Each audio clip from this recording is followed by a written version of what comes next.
Video G1 Recap of Market Outcomes. This course has been mostly about the very different ways in which markets function. Because economic markets determine so many economic outcomes, these differences in markets directly affect the standard of living for you, your families, and all of us. Starting with markets with no externalities, there are many markets in which market power is significant and pricing may have little to do with the cost of production. This is particularly important with information goods and other products with similarly high development or fixed costs and relatively low costs of reproduction or marginal costs. We have looked at the outcome that we get when we do have market power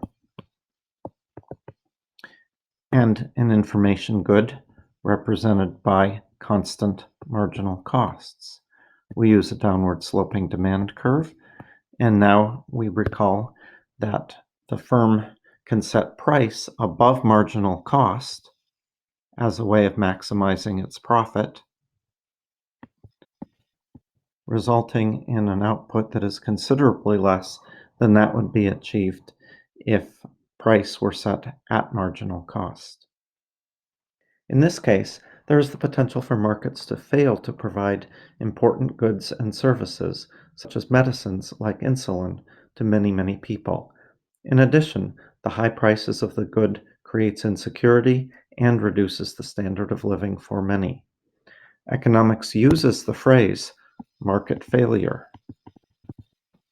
For this case, markets have failed to provide a reasonable choice of goods at a reasonable price. What is a reasonable price?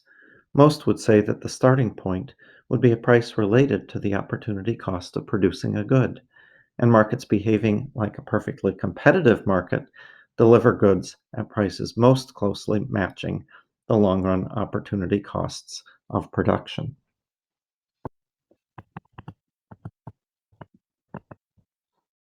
We can look at the view of perfect competition from the perspective of the firm,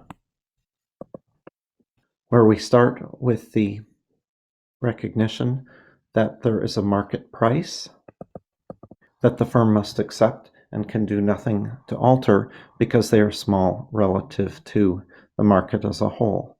The firm faces an upward sloping marginal cost curve.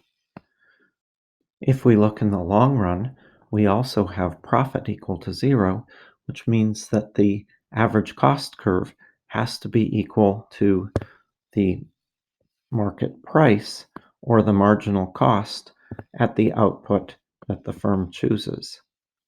That is, the average cost curve reaches its minimum right as it crosses marginal cost and increases.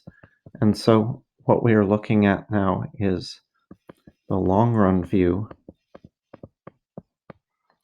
of a perfectly competitive market from the perspective of each firm in that market. We can also look at the market from the perspective of all firms that are in this market, which will be our standard view of supply and demand.